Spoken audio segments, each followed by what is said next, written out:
Broadcasting from the business capital of the world, this is the Podcast Business News Network. Hey, welcome back, everybody. It's often been said that the challenges we go through in life, those mountains, those molehills, all of them prepare us for a better life. I know this guy can attest to that, and we're going to talk about all of that today. He is an amazing certified guide and companion on this journey. He's a life coach. He's also an author, a speaker, and he's going to help you navigate through life. If you're feeling like you're stuck, you haven't found your place, your purpose, let's dig into that right now. Judd Fink joins us on the program. Judd, welcome. How are you? I'm really well. How are you? Doing great. I'm gratified to hear that more and more people are finally realizing that life isn't the way they exactly think it should be or wanted it to be, but also realizing that, a life coach who is certified will work for me. Yeah.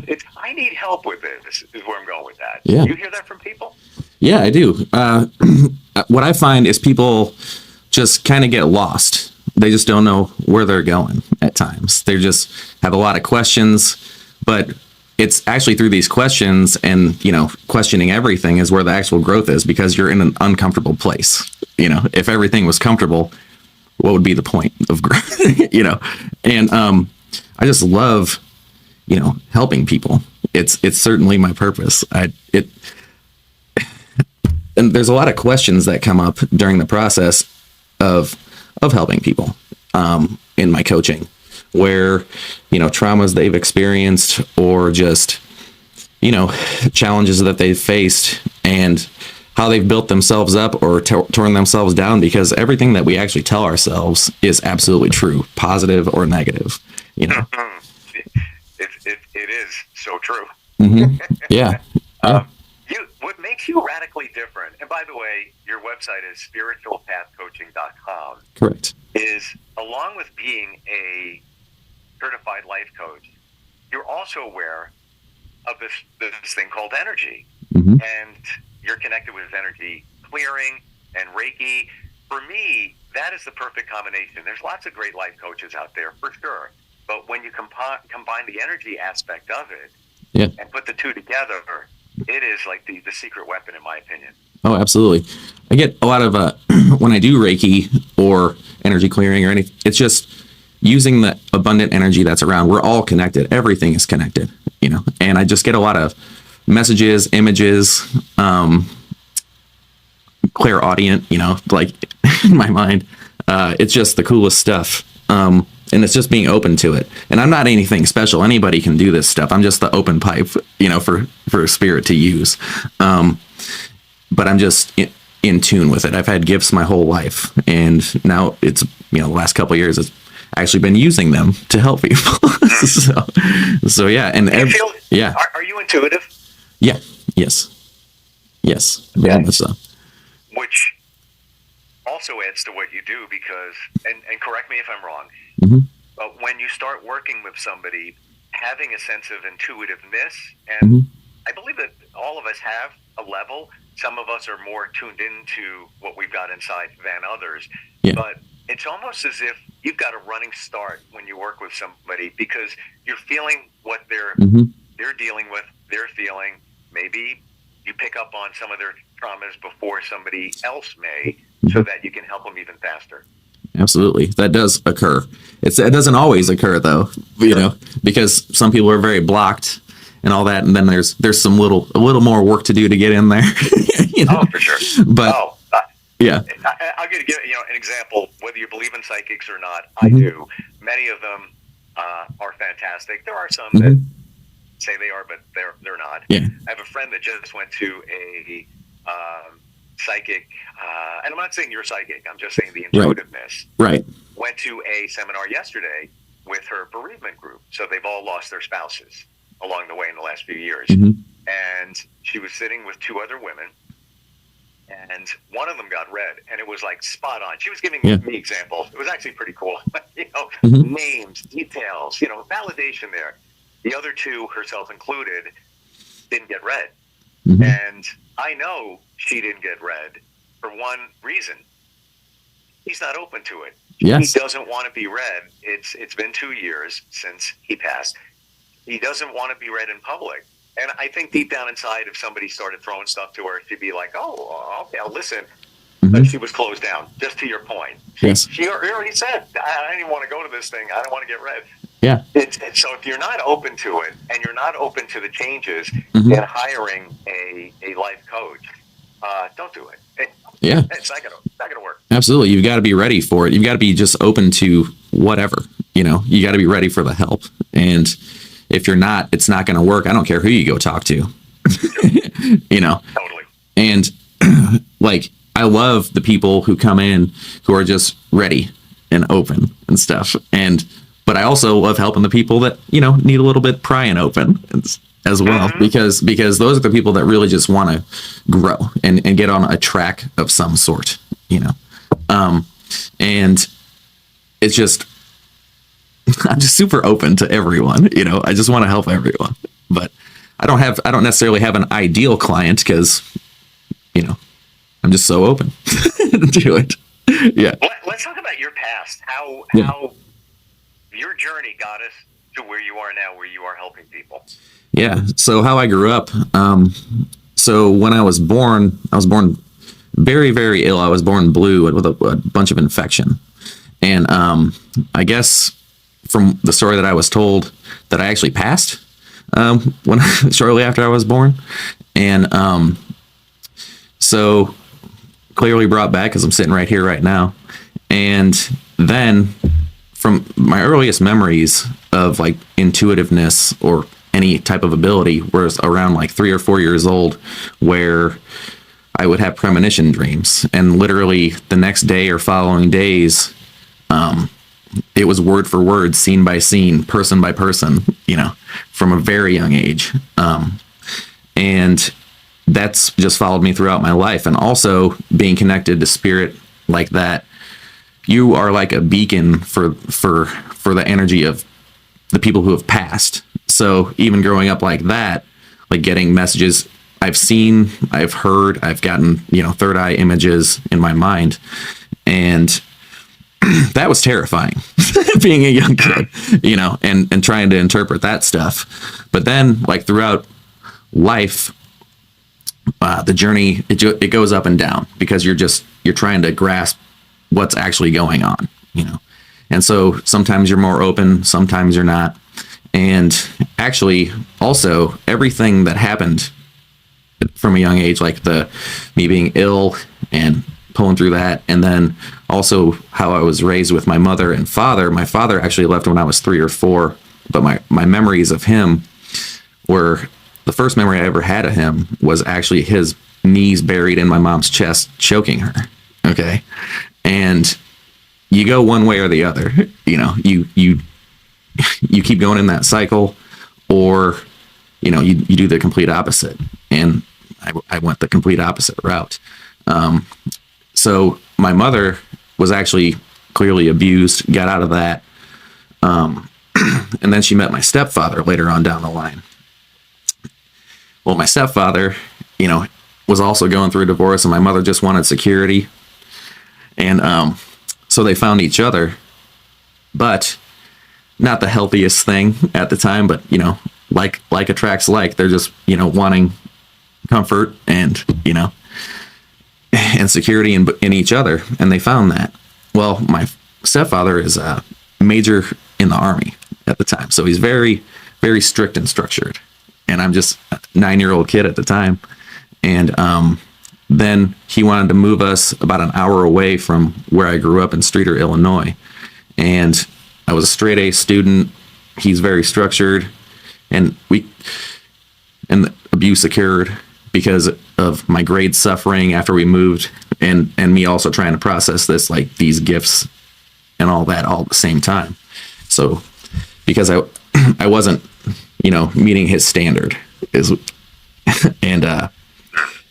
and so I was afraid to be at home all the time, and I was just trying to figure things out.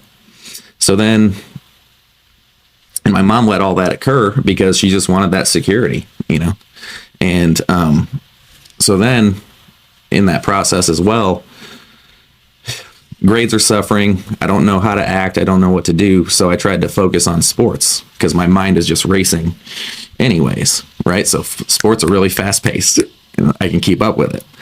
And so I got really good at football, baseball, basketball, track, all that stuff. Really gifted. But I did that realizing that I just wanted acceptance, from somewhere. And because my stepfather actually played baseball at Illinois State University here and was drafted by the Cardinals, but he went to college instead. But just through the process of life, how I'm just seeking outside of myself, right? Because I'm just grasping, trying to hold on to whatever at that time. And then, it led to drug abuse, alcoholism. Like from a young age, I started using drugs when I was like 13 or so. Then that led into, selling drugs, starting to sell drugs when I was like 15, and just this spiral because I'm just lost, and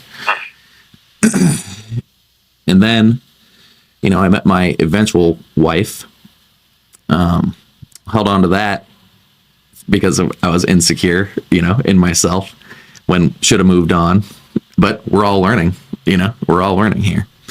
And, and through that, I actually became a mechanic. I don't even know. I can't explain how that even happened because I was never, throughout high school, like never had any desire. I ended up getting a job, starting at the bottom, and within a couple of years, I was like one of the lead mechanics at this point. Yeah, and just really took to it, and I used that skill for the next 20 years after that, and was never comfortable there. Always questioned my ability. Was I good enough? All those things, but all those things were implanted in my mind, in my subconscious from a very young age, where I was abused, isolated, trying to function. And, the not good enough, not worthy of love, just all these things, just based on how I was raised. And I think a lot of people actually go through, implanting, everyone has subconscious beliefs based on how they were raised, positive or negative. You illustrated there, and thank you for your honesty and transparency. And pieces of your story are also my story. So it's like we've all been through stuff. It's interesting how even as, not even in your teens, a boy, you saw things like sports. My mind is moving fast. Let me see if I can physically move fast. Let me gravitate over to sports. And it sounds like you were going through traumas then. Even during that time, and then what happens in adult life? We take those traumas with us. Absolutely. They're in us, and we're still acting like a child, even though we're an adult. When I say acting like a child, you're reacting to adult situations as you would have as a kid. Absolutely. You don't know any better. What do I mean by that? Picking the wrong relationships, even though inside it's screaming like, "That's a bad idea. This is a bad idea. Don't do it. Don't do it." Yeah. Been there, done that. But you do it because it seems like that it's okay. It's going to be okay. Yeah. You should move on. Absolutely. But this is where you come in to help people recognize those traumas that they've experienced, and kind of dissect them, unpack them, and get them ready to move even forward past all of that. Because if you're holding, anybody that's holding any of that stuff from there, and we all went through stuff, even if it wasn't intentional, even if it was just a phrase that we heard our parents say, wasn't even for us, but we internalized it. Yes, and felt absolutely. that it was. You got a block up, and now you're living life, and you're not living the life you want to live as an adult. So that's where you come in to help somebody find that. How do you do it? Now, for me, I took a leap of faith and did hypnotherapy. That's great. And it seemed to be okay. But then I found Reiki, Then I found energy clearing. Then I found all that other stuff. And I'm going to tell you, that's in the last 2 years. Oh, really? That's My right. journey changed was 3 years ago, and I've always been exposed to the metaphysical world, helping people market it. This thing called Reiki. I heard that word when I was 17 and was like, what the heck is that? I knew sort of about it, but I never jumped into it. And I guess it's what they say, the teacher shows up when the student is ready. So it showed up for me in doing podcasts with people like you, and then I realized, let me do this. So when you're helping somebody figure it all out, connect the dots, I like to say, to their childhood, how do you do that? Is it by talking with them? How do you analyze the situation? Well, it actually kind of just goes into some sort of flow. We have a conversation, or the conversation leads into Reiki or breath work or whatever. Like just a meditative journey. I'm a shamanic trauma healer as well. So whatever works for them, whatever they're comfortable with, whatever they're comfortable with sharing. And it's through actually my vulnerability and authenticity and telling my story to them is where it's where people can open up more, and it's just that absolute exchange and trust. And, because I do love everybody and I want everybody to get better. I want to help everyone that I can. So if I can do that with an open heart, then I believe that's the key to all of it, like. I really think half of it is knowing you're not alone. Like hearing your story is like, my parents got divorced. They said even before I was born, they were getting divorced. As I later in life learned, I know it was, at an early age, but I found the paperwork, after both parents were no longer here. I saw the paperwork. They were already working on it then. Never knew that. So we're not. I went on a retreat last weekend. And it was a men's retreat, a lot of the same stuff we're talking about. And it's like 350 guys and from all over the world hearing their stories. So it's like, we're not alone. You are not alone in this. Right? Yeah. Yeah. It's that authentic connection that you realize on things like retreats and stuff like that. Where it was a leap of faith. I'm not going to lie. Yeah. I'm not going to tell you. It was, it took me some time to, I take that back, Judd. I joined this group and they said, just the yearly thing is coming up in 3 weeks. If you want to go. I accidentally said yes. And they said, once you commit, you got to go. And I'm like, all right, give me the website. Let me sign up. And I signed up that night. And it was a little weird at first, but then I realized that this is a good thing. And there was a lot of takeaways from it. And it was long days. It wasn't, it wasn't party time. It was, it was interesting, but it was worth it. And so is coaching, having a coach in your corner to walk the journey with you and, questions that people might have and all of that. How does it start with you, Judd? The whole process if somebody wants to at least learn a little bit more about what you do. Well, it starts with a consultation first, and then seeing like what they're open to. And I'm going to be totally honest with them if like I don't think I'm the best one for them based on where they're at, because like it's not a knock on me or anything. It's just where they're at and what they're actually open to. And I hope that they go find that person that can actually help them, and based on where they're at in their life. But it starts with a consultation and just, exactly that, seeing where they're at and what they're willing to, talk about. And just in that moment, because you can certainly gauge where someone's at, in just based on a short conversation. It doesn't take long, but like that's exactly where it starts. It starts with a conversation and then tuning in, being intuitive, and that it just, okay, you're not ready right now, but I do want to help you. So, just guide them from there. Yeah. And it's a relationship. It's call it somewhat of an intimate relationship because people share things with you so that you can understand what they're going through, what they went through, so that you can better help them. If you could look back, and I think you would agree, everything we do is a learning experience. Things are put in your way so you can learn to navigate those things and Mm-hmm. do life better Mm-hmm. and potentially help others. Yeah. If you could do anything different, if you had the opportunity in your life, what do you think it would have been? In the past, Yeah. not anything, because it made me who I am. But I wouldn't change anything about my past. Everything that's happened to me is actually truly a gift. Everything is an opportunity to learn and grow from, no matter what happened. You know, and when you're able to look at things like that, man, it. So what? What happens in your future? You're ready. You know what I mean? Like, everything benefits you, no matter what it is. You're always learning, open to learning, and growing. Like, yeah, everything is a gift, man. It really is. I want to share one thing from the retreat Mm-hmm. that I heard. And it was, we talk about our parents. And our parents did the best they could with what they had. Absolutely. Yep. But there was a section, because it's men, forgiving your father. Mm-hmm. Yeah. And it's, maybe he didn't do this. Maybe he didn't do that. He did this. He did that. But instead of looking at it and saying, why? Say thank you. Exactly. Yes. Say thank you.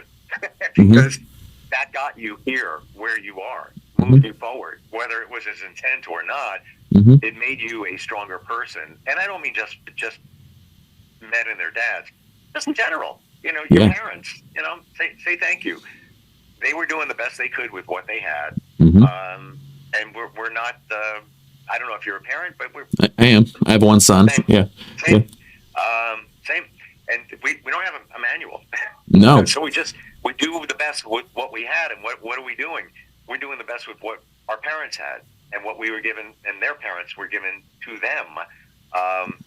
So you have to look at it that way. You can't change it, so look at it as a positive. All of that. I don't mean just the parent thing, just life in general. Yeah, life in general. Absolutely. It's we can only act from the information that we're given wherever we are in our lives at that time. Sure. Based on our own experiences. There's nothing outside of that where you're just going to have this boom moment, like just if you're, in a rut or whatever. But just through the process of life, it's all about learning, man. Like, I love it. Yeah. It's all about learning. Like, and things as you walk your path too, you'll be presented with things, to grow. It's up to you, whether you want to do that or not, though. Where do you want to change? Are you conscious that you want to change? And you're going to be presented with challenges and all these other things. But once you actually start to look at things differently, the things that you've been looking at change. So final question today. Picking your brain on this one. Do you feel that we all have the answer in us? Any question, any situation, I got to make a decision today, A or B. Well, which one do I do? You know the answer. It's in here. The challenge is finding the answer, and the challenge is getting rid of the clutter and all the stuff in your mind so you can just pick the answer, because it's your inside is saying, this is the answer. Yes, it's trusting your intuition. Right. What it is, and moving forward, and just trusting that it's going to work out. Trust yourself. Trust that. Trust how you feel in your body. Trust. Just trust in source, because you are part of source. The universe, and you get this information, and that is your intuition. Trust everything. Inside of yourself. Once you're able to clear your mind, man, like there's no information that you can't get. 100%. Damn, I know the answer. I don't want to pick it. Yeah, but sometimes it's scary. It's scary. Right now. Yeah. Even right now, things are going in my head. I'm like, I know that's the right answer. It's not the answer you typically want. Right. But it is the right answer, because based on everything that's going on around you. I loved the name of your business and your website, spiritualpathcoaching.com, right? Yeah. Yes. It says it all. Yeah. And side note here, when some people hear the word spiritual, they think religion. We're not talking about that. No. We're talking about Oh, you explain real quick. Yeah. Well, everything is the same energy. If religion works for you, then it works for you. That's great. Sure. You know, nobody's wrong for what they believe. It's all the same energy. I don't care what you name it, you know, and it's just overall spirituality. I don't, you know, I just, wherever someone's at, doesn't matter, you know. That's why there are all of these different belief systems, you know, because we get to pick and choose what we want to believe. We get to define our beliefs. We can pick little pieces of this one and little pieces of that one. I don't like this. That doesn't resonate with me. It doesn't matter. We get to define every bit of it for ourselves, you know. Yeah. So, and that's actually the cool part. yeah.